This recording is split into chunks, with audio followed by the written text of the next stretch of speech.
In today's episode, we're going to be talking a little bit about building out a sales team.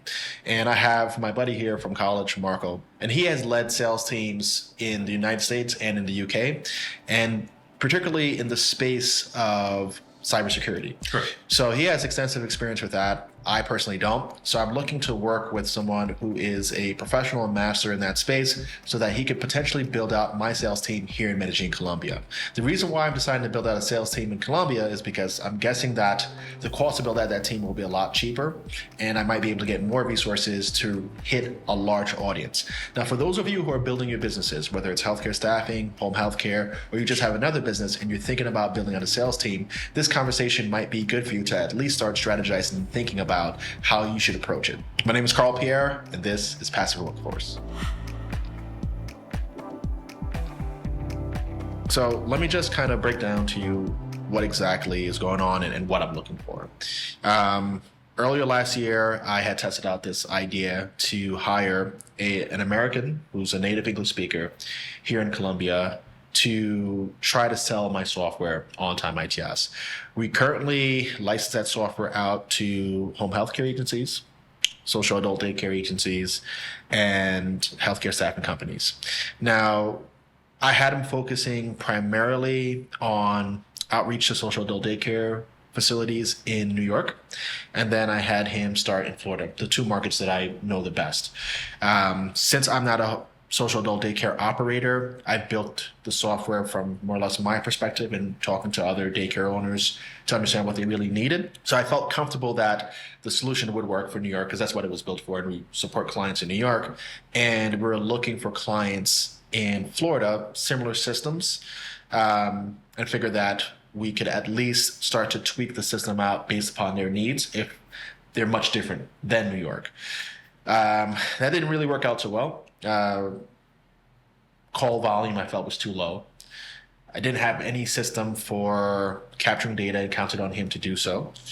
And we didn't convert anything on his time, right? So it was a total waste. Obviously, I parted ways in that effort. So now what I'm looking to do is kind of approach this from a different angle and get an outside perspective on how that team should be structured and how it should look. So that's what I'm turning to you for. Okay. Yeah, I think the first thing that you should be looking at is your total addressable market, trying to figure out how many agencies there are out there that you can even just have a conversation with. And then looking past that, taking a look at which of these agencies already have that need, or trying to identify which of these agencies need to solve the problem that your software is able to solve. So there are probably going to be agencies that have something in place to already address that particular issue. And then there are other agencies that maybe they've just started up and they need your software to be able to help them to operate. Okay, so let me break down what I already know. And I'll do it by like the three customer groups and the three versions of the software that we produce. So let's start with OnTime for home healthcare agencies. Most home healthcare agencies are going to be using, at least in the New York market, a company called HHA Exchange. I don't like HHA Exchange. I actually built out OnTime specifically because I didn't feel that solution would work for me. But they have a pretty tight grip on the New York market. Then there's WellSky. And WellSky is kind of a leader in the space more for skilled home care agencies. I got exposed to them in Florida. I actually used the WellSky software for my Florida operation. Don't like how it's formatted. My home care version of OnTime is meant for non-medical home care practices. So that's non-skilled. That's more like companion care and like kind of Medicaid services, but not any of the skilled services. So when I started to try to sell the software in New York, the addressable market is about 2,000 home care operators that are legal home care operators. Because there's the ruffians out there that are running illegal operations, but 2,000 that are about registered with the state. Most of them are already using one of the major EMR systems. So, and then also in New York, they had placed a moratorium on issuing new licenses. So, in my opinion, you're trying to pull people off of their existing software that they're running their entire practice on. Almost impossible to do, in my opinion. So I kind of abandoned trying to sell the software for home care agencies in the New York market, and I realized that the better products to sell and the better audience to target were the social adult daycares, because almost all of them that I came across weren't running a software. They were taking attendance on paper timesheet and attendance sheet, using spreadsheets, using all kinds of other tools, but not kind of a total practice management tool like Reproduce. So I gave him that audience to go after.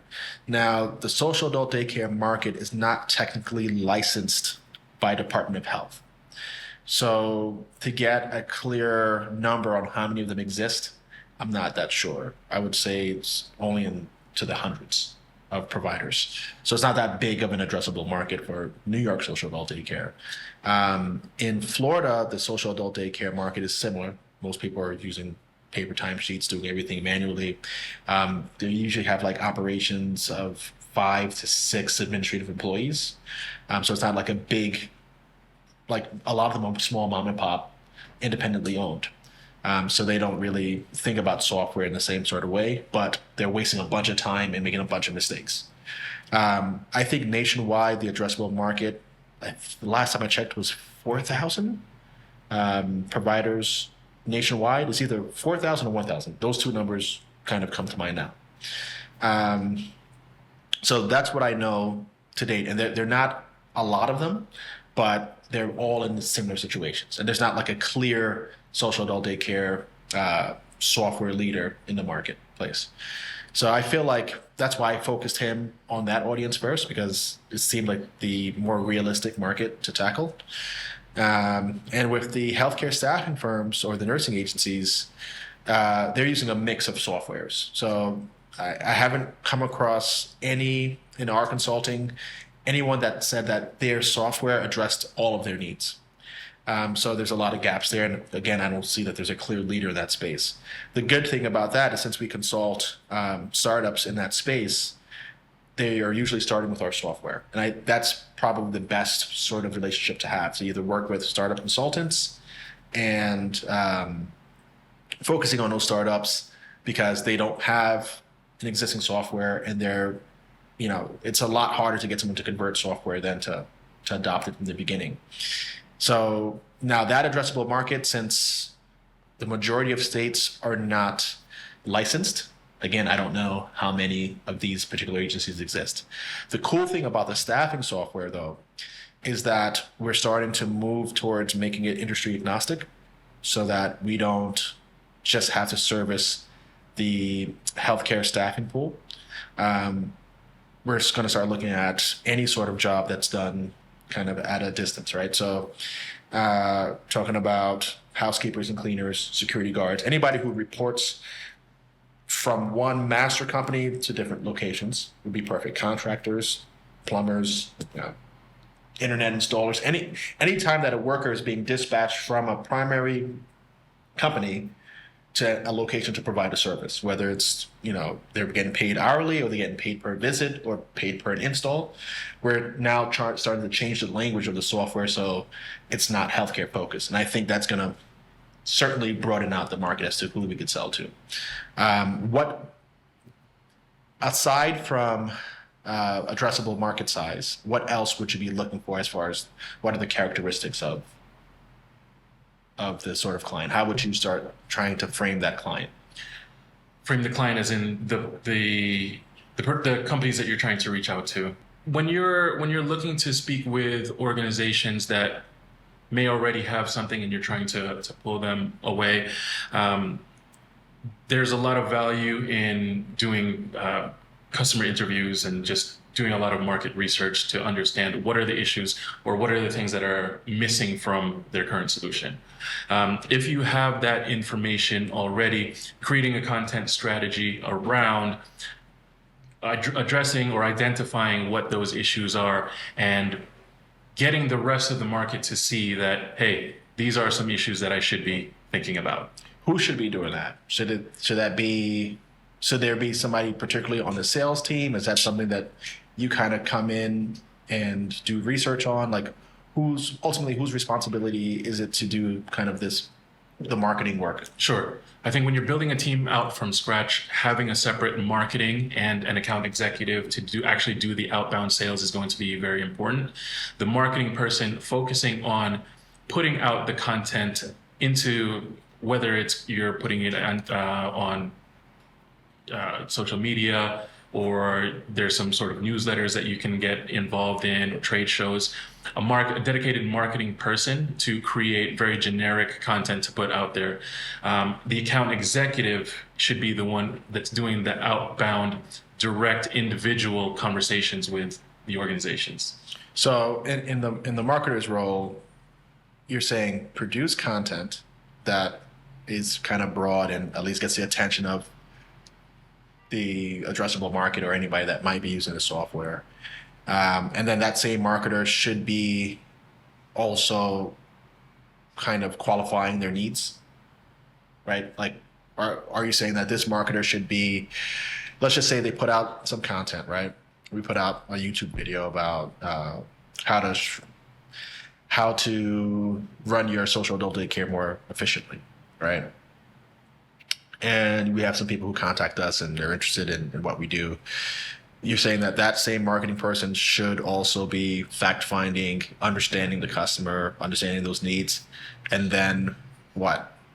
Creating additional content around that, or just kind of logging, hey, this is what I'm getting as far as feedback from all the customers? Or is that going to be the account executive who's doing the initial outbound that's asking those same questions, or both? Yeah, the account executive ideally should be the one who is handling any of the inbound inquiries. The marketing person should be gathering as much information that they can based on the information that they're putting out there and relaying that back to the account executive.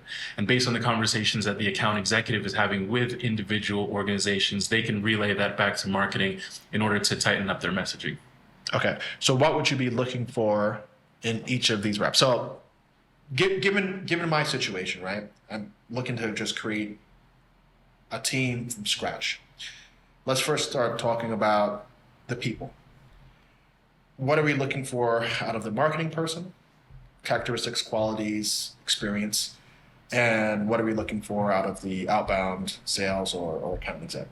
For the first marketing and AE hire, they should be well versed within the industry. If they have experience in the industry selling this type of software or something within the healthcare agency or healthcare industry, it's going to be ideal, because they need to be able to understand the entire cycle, right? From agencies, when they open up, how they open up, operations, until what they need to be successful. So speaking to somebody that doesn't have that type of experience is going to be a little bit difficult, because they need to be able to understand the roadmap of how these organizations. I'm nervous, bro. Right. So I'm gonna tell you why I'm nervous, because I haven't met many people in the space that really understand it. And then if I'm trying to recruit people that are like expats, native English speakers here in Medellin, finding that person here, I think is gonna be next to impossible. But ideally, it would be someone who has experience in the space, able to speak the language of the customer, most likely worked with SaaS products before, software as a service. Yeah. There's going to be a lot of A/B testing in the very beginning, right? Whether it's trying to understand the KPIs, trying to understand the messaging, understanding how you're going to build a sequence to hit the right amount of people. All of that needs to be taken into account. So if you're working with limitations such as, hey, in this particular city, you might not have people that have experience selling specifically home healthcare agency software, you're going to have to, eliminate some things and maybe just focus on, okay, somebody who has a strong software experience. Because then at least they can understand what is the process to onboard a new software, what's the process to get familiar with using the software on a regular basis, and then what are the issues that can come up on a day-to-day basis. So ideally, somebody with home healthcare experience, but if not, then somebody with strong software selling experience is going to be ideal. So if you were going to rank it, right? So let's talk about the marketing position. Number one, what's needed? Like if you were screening resumes, screening candidates, what would you look for first? Experience within the home healthcare industry. Home healthcare marketing. Correct. What about and software as well? Not necessarily. I don't think software needs to be the top priority. I think it can be a secondary priority because the language that you're going to be using is solving a problem. And whether that's software to solve a problem or any other tools to solve a problem or people to solve a problem, at least you understand what that issue is and how to be able to address that particular issue. So the messaging needs to be directed towards the organization rather than the fact that it's a software that you're trying to pitch out to them. Gotcha. And then what would you say would be lead on the account executive side? So the account executive side it's pretty much even when it comes to having software experience, software selling experience, and experience within home healthcare. Yeah. I really don't know where I want to find this unicorn of if you can't person. If you can't find the home healthcare experience, then strong software experience. There's a lot of value there. There's just going to be a lot of training in the beginning to understand for them to teach them how that industry works. Correct. What are the nuances of that industry? Correct. The language of that industry. Okay. Yeah, I think that's probably going to be more realistic, is finding somebody who's more familiar with software marketing and someone who's more familiar with software sales. It's going to be higher probability, and then teaching them the nuances of each of those industry groups, whether it's home health, social adult day, or healthcare staffing. Would you recommend, since those are three different industries, like home healthcare is very different than staffing, which is very different than social adult day care. Is it advisable to have this 2-person team trying to sell all three versions, or would you try to get it more granular where they're focusing on one? If they're very, very different industries, then it would be ideal to have one person focusing on one industry at a time.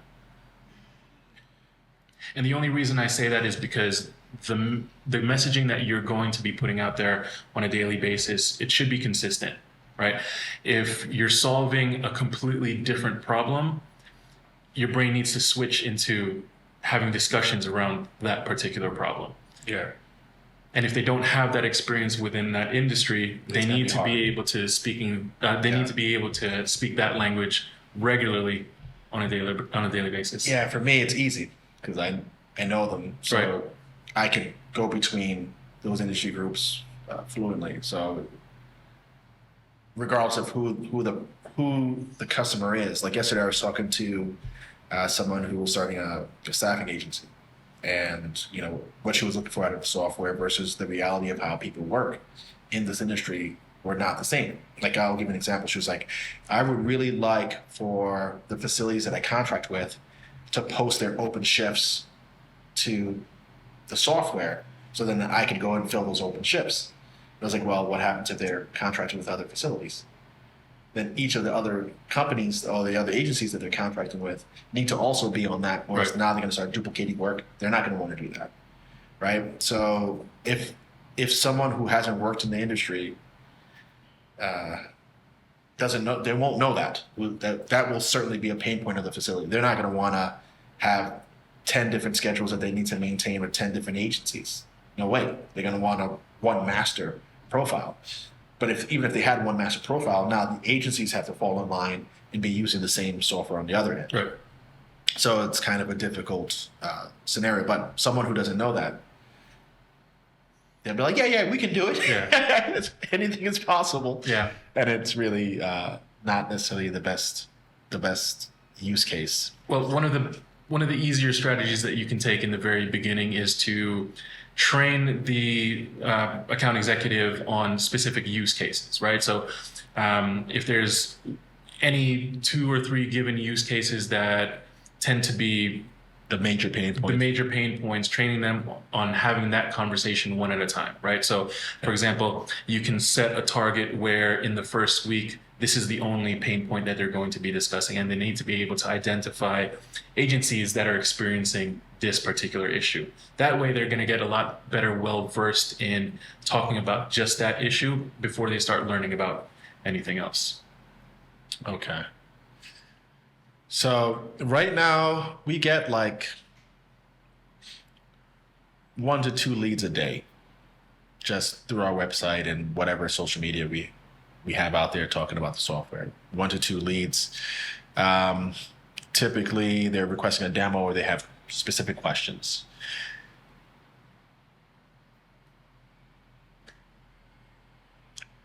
Based on the industry size, I'm not sure how much further we can take it, right? Like what would be a realistic inbound based on who we're going after?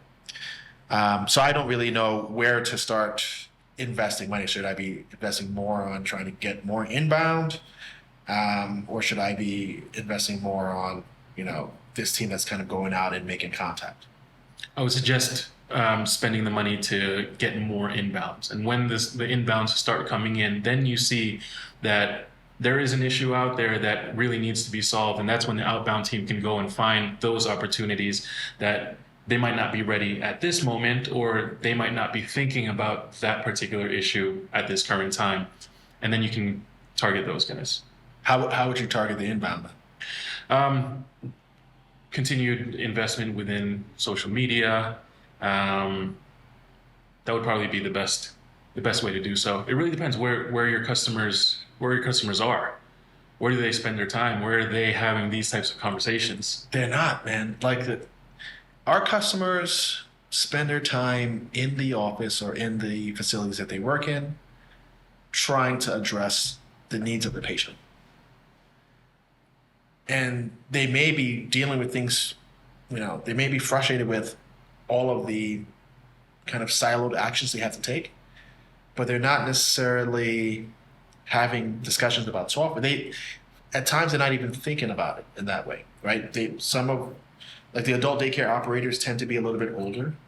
I would say like 50 plus and 40, not far from there, but they tend to be a little bit older where they're not thinking software first.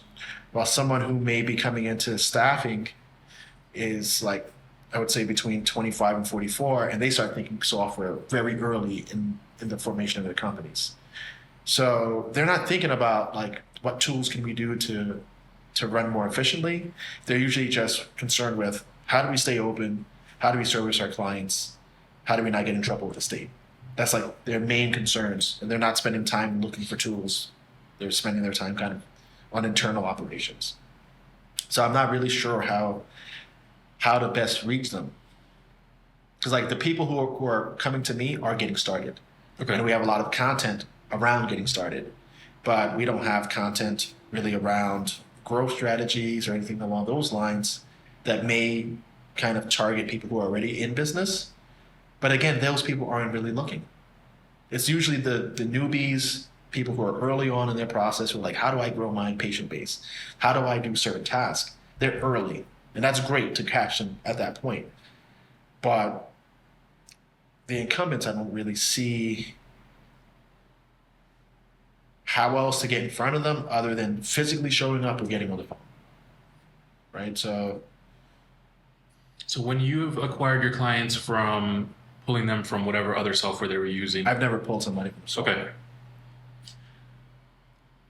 That would be, because obviously there's valuable information. If you were able to get people to switch, to understand why they switched and what they were looking for and why they went with that initial software to begin with. So it's valuable information, and you may want to offer maybe allowing people to do that for a free trial, running a proof of concept to see if moving over to your software would actually benefit them. And then taking their testimonials, understanding their use cases, and how they're using the software differently than what they were using their other software for. See, okay, I'll give you what I'm thinking, and you let me know what you think. The benefit of pulling a company from one software to yours is that they are operational, usually cash flow positive. The software costs for a home care agency or a nursing agency may be minimal if they're, doing above $1 million revenue, right? That software is not going to be the thing that worries them so much. But the thing that's good about that is that, right? They have the money to spend, and yeah, they're not really going to sweat over it, right? The big problem is that it's going to be a painful move. So I don't see, like, something has to tragically happen to get that company to start looking at another software. Because let's just say you're running a 1,000 patient home care agency, right? You're going to have 1,000 workers in the field who use the software. So that's a major training event for them. You're going to have maybe 20 to 30 administrative employees kind of interacting with the system. Payroll, billing, day-to-day coordination. To get everybody to realign to a new software, man, it's like taking a whole office and going from PC to Mac. Right. It's going to be painful. I just don't see what can be done or what can be offered that would be interesting to that particular buyer. That's why I've mostly focused on those who don't have software, the social adult daycares. They typically don't have anything, so that pain point isn't there. That transition pain point isn't there. And then the startups, because again, it's for the same reason, but they have less of a budget, and they kind of scale up over time. It's almost like it's more important to meet them early. So for you, honestly, would you, if it were your organization, where would you start? Would you continue to work with the startups and the companies that don't have the software, or would you be trying to pull the bigger clients? It sounds like the easier and the better way to do so is to continue with those clients that don't have any software. Okay. So the question I would have is, the people who do come to the website, what is it that's directing them to the website? I would guess my YouTube channels, right? On my YouTube channel, ENTP Life, I have about 52,000 subscribers, and I talk about healthcare, staffing, home healthcare, periodically. Okay. On this new channel, Passive Workforce, I only have 200 or 300 subscribers, and we only talk about that. So I imagine that the people who are coming and requesting the demo, because when you request a demo on time, you could request 3 demos: the home healthcare, the healthcare staffing and nursing agency module, and social adult daycare. And I would say well over 90% are healthcare staffing.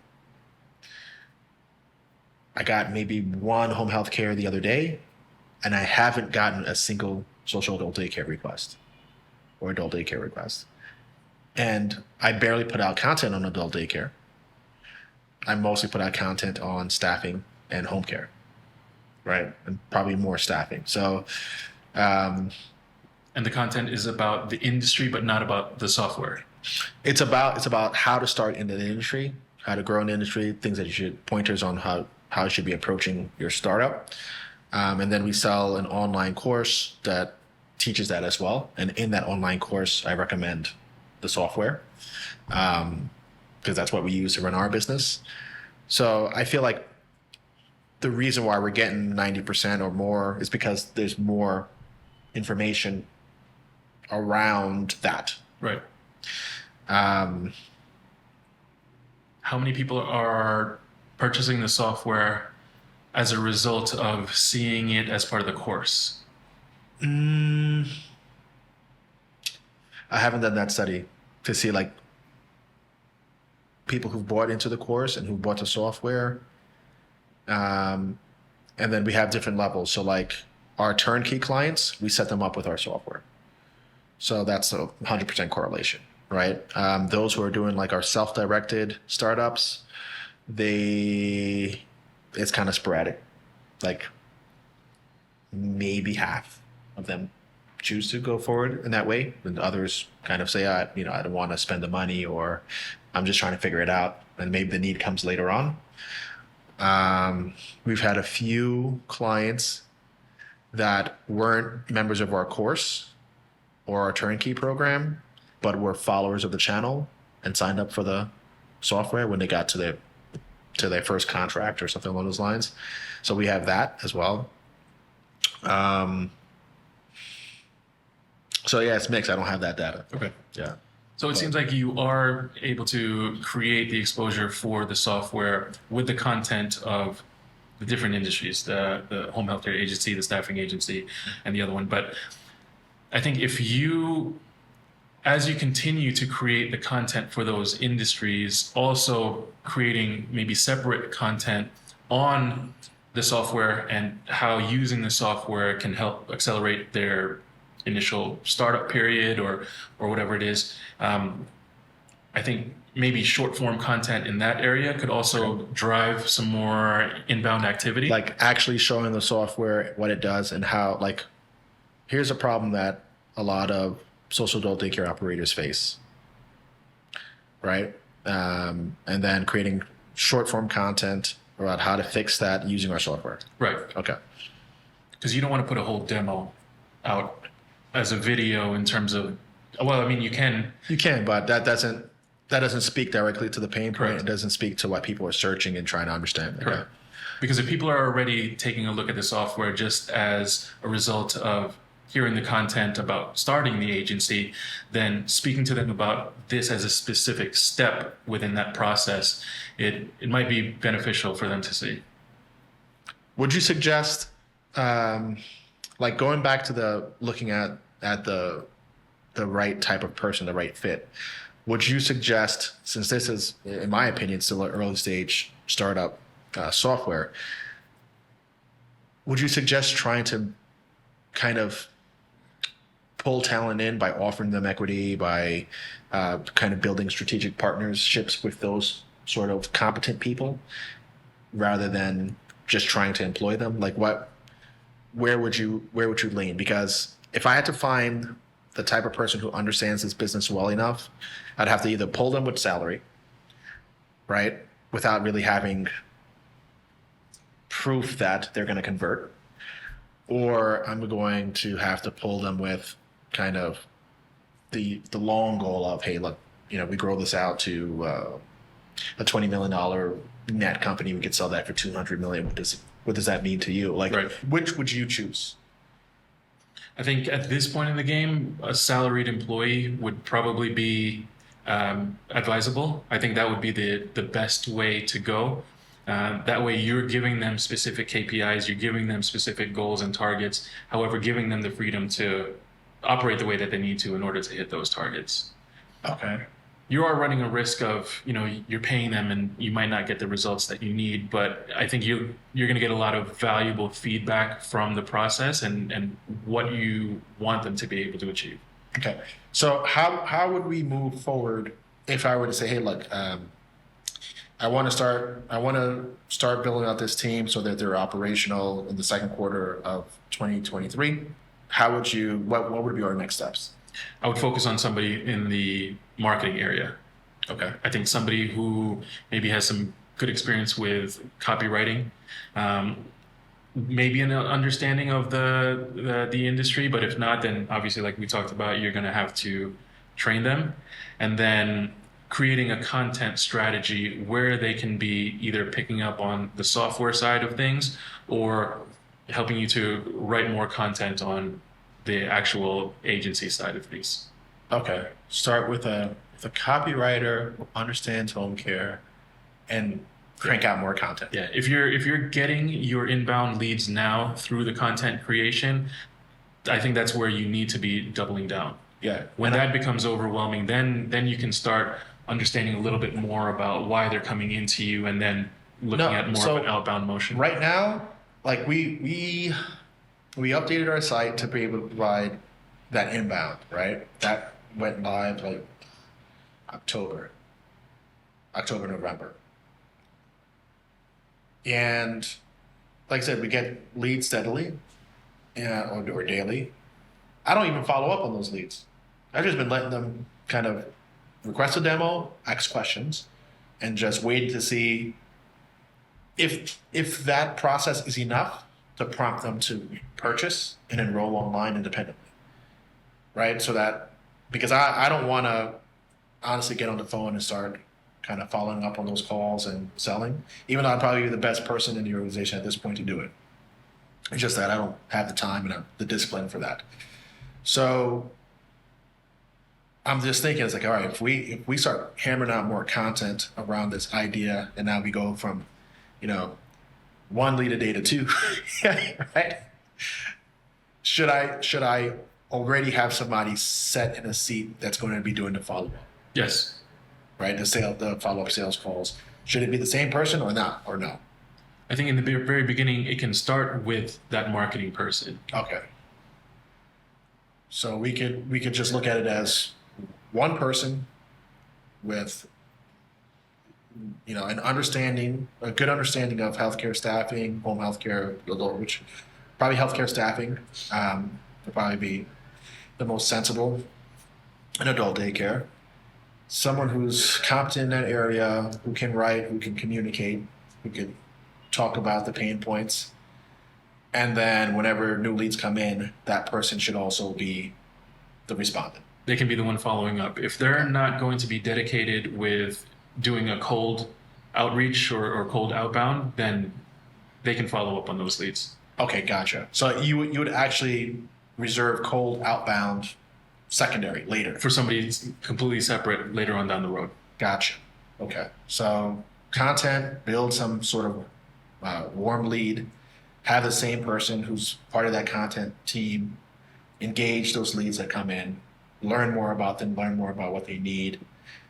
And once, like, what would you say would be like the ready point for, hey, let's put another resource on there? Would it be revenue, like, dependent, or would it be like how would you say, okay, we're now ready to start putting an outbound person on? I think it would be based on your conversion of inbound activity to actual revenue. So it would be either a percentage or some sort of metric with regards to the conversion rate. So Because if you're able to bring activity in, but those aren't converting, then there's something wrong. There's something wrong with that strategy that needs to be fixed first. But then once you can start converting those guys, then it's like, okay, makes perfect sense. Actually, you're right, because if you had somebody who was doing a bunch of outbound and they were phenomenal, and then whoever is kind of taking those warm leads and kind of grinding them into customers, if that process was somehow jacked up, yeah, it Something's fails at that missing point. with the timing, or it's the messaging, or it's the person that you're speaking to. It's just not, they're not understanding something. Gotcha. So I did this all backwards then. Like when I hired that sales rep, it was just like, man, if I had somebody 100% focus on outbound, then I would get more customers. That's what I thought. So I was actually wrong there. So I should focus more on getting the attention of the type of people that would use our software, perfecting that conversion process, and then say, okay, well, let's continue to bump this up here, and let's test secondary, some outbound, and see how that, how many leads that brings in versus this other content-driven Correct. strategy. What about like ads? Ads could be good, but I think that you can save a lot more money. I think you'll make you'll have a lot more of an effect with content creation and using that as a strategy rather than ads. You see, that's something I try to stress to people. Like the other day I was talking to somebody in a comment section on Instagram, arguing as I normally do, and they were saying, "Oh, you know, I'm 35. This is the quote. I'm 35 years old. I don't got time to be making content." And I was like, "Well, I used to think the same way, and I've been able to generate, you know, quite a bit of business from that content creation. And had I known that 10 years ago, my God, I would have poured so much more effort into content creation." So for those of you who are starting your businesses and you're like, "Hey, I don't want to be on social media. I only got 100 followers, whatever." Here's somebody else saying and confirming what I already know, that content trumps paid ads. Like, I feel like paid ads have their place, and it's to kind of inorganically reach people that may be interested in your product or service. But the people that you reach through content creation are more engaged, have already established some relationship with you and your brand. It's probably the warmest lead that you can get, aside from like a personal testimonial referral. I think that's probably the strongest inbound, is like a customer who refers another customer. Right. But so for those of you who are questioning whether or not you should have social media for your staffing company, your social daycare, or your home care agency, you absolutely should. You just need to craft that content around what you're looking for, whether it's looking for staff, looking for patients, looking for placement opportunities. You need to know what your social media angle is going to be so you attract that. So how do I work with someone like you to help me design like this next test of what we're going to try to do to build our subscriber base? Sure. So we would take an analysis of what are those specific posts, what kind of content is actually bringing people in to take a look at your website. Taking a look at an analysis of, you know, what is it that's converting? What are people looking at that's driving them to the website? And of those, how many of them are actually looking for a further demo into the software? And then I think doing a lot more user interviews would be beneficial to, you know, as part of, let's say, an inquiry request, understanding what was the reason or how did they actually get directed to your website. So I think initial analysis is going to be the very beginning, to figure out what is that message that's driving them to you, and where is it that they are seeing that this software is going to be helpful for them. And then from there, just really expanding on that message and trying to take that message and put it out to the rest of the public. Is that something that you do personally, or do you kind of design what this inquiry process should consist of? Like what gets delivered, and when do I need to start kind of having a resource available to work alongside you? Or is it kind of a you and me thing at first, or just so I understand? Yeah, we would have to work together to sort of understand what are the different analytics that we can actually pull, because, you know, sometimes we don't know why people are going to your website, or, you know, if it's from any particular YouTube video that you have, being able to track that might be a little bit difficult. So we would have to take a look at what analytics we can actually pull and then go from there. Gotcha. For anybody who kind of needs the same sort of help for their sort of companies, whether they're one of our social adult daycare clients or a staffing company that's learning how to start the business, how could they reach you, and how could they work with you to help them kind of get a better handle of their outbound sales? Like in social adult daycare, their messaging is all about kind of to the client, getting clients into their daycare. For the staffing agency, it's usually recruiting staff that are going to be placed in facilities. And they also have the burden of contacting facilities to establish contracts. So for these type of people that are like, hey, I've never really had a sales team, I've never done sales myself, and I need help with this, how could they reach you, and what would you advise them? Sure. Well, I create content myself, very big on LinkedIn. So you can look for me on LinkedIn, Marco Santamaria. Otherwise, you can send me an email at contact@marcosantamaria.info for any inquiries that you would have regarding starting your sales team. But the main thing that I would say is to really understand what are the targets that you're trying to create? What are the results that you want to be able to establish within the first year of starting your sales team? For most people, I'm telling you, since I talk to them all the time, they're going to give you a generic answer like, I just want to be successful. I just want to make money. I want to be profitable in the first year. They don't really think KPIs. They don't really think measurable metrics. Because that's not their world. So how should they prepare to have that conversation with you? Sure. So I'm going to want to find out what they're currently doing with regards to their own strategy, whether it's content creation, whether it's putting out ads, or whether it's just word of mouth and waiting for inbounds to come in. So understanding that will be able to help me to determine what's going to be that first step that we take. So if they email you, they should say, hi, I'm Carl. I own this software company, or I own an adult daycare. We have 6 patients. We want more help, right? Yeah. Is that adequate, or should they be a little more specific in that email? It would be ideal to be more specific, to Like talk what? about what is their current outbound strategy? How are they currently acquiring customers at this point? What methods are they using? Do they have an existing sales team, or if they're doing it themselves? Okay. So how are they getting patients now? How has it worked for them in the past, right? Like any historical data. Who in the organization is doing that? Is responsible is for it them themselves? Mhm.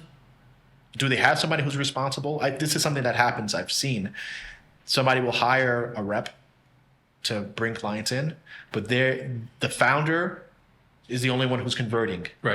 Right? Like they have somebody who's like, yeah, this person's, so my marketing rep, but all these patients that are here now, I brought them in. Right? So I guess that's something else that they should, if they do have a rep in place, they should be able to compare what that rep has brought in, whether it's patient count or revenue amount versus what they may have brought in organically. So I really want, because they honestly don't think that way. Like it's a primary language for you to automatically go there. But for people who are just getting started in their businesses, they don't think like this. So I just kind of want to give them some tips on what they should be thinking about and to help them even put together their introductory statement about where they are today, right? So how many clients do you have? How did you get those clients? Is there anybody else in your organization that helps you get those clients? Is there like a kind of like a feeder system where somebody gets the initial lead? And what I mean by the initial lead, that's someone who has someone who's interested. So let's just say you have people handing out flyers and somebody comes back with a phone number that says, hey, Mrs. Smith said that she would like to talk to you. Who does that go to, right? Does that go to do they follow up on that independently and scrub it all the way until that patient starts? Or do they pass it to you and you do the follow-up? So be specific in how does somebody go from not knowing you exist to becoming a customer, and who has like a touch point with that. That's a way of thinking about it. Try to determine what is the value of a customer to you. Like how much money do you generate in revenue? How much money do you generate in profit off of that customer? I think that's going to be helpful because that's going to help you know how much money you should be investing to potentially attract that sort of customer. You may be trying to attract a very expensive customer because they don't really generate that much money, and what your entire strategy might be off because of that. So you might want to be able to say, hey, if I have one of these customers, I make this many dollars per year on that customer or per sale. That's going to be important for you to know. Would you want that much information or no? It's good information to have. Okay. What else? I mean, to get started, that's pretty much it. And then understanding the systems that they use would be probably secondary. Okay. So what I'm going to do going forward is, as this process matures for me, I'll be sharing that content here on this channel. Okay. So obviously it's going to help the viewers who are thinking about things in the same sort of way see how I'm approaching it for software, and you could learn from that and be able to apply that towards your own strategy for whatever it is that you're trying to improve sales wise. Okay. So for me, my next step is to kind of firm up an agreement with you so that we could get started on really analyzing what's working for our company and kind of zeroing in on where we go next.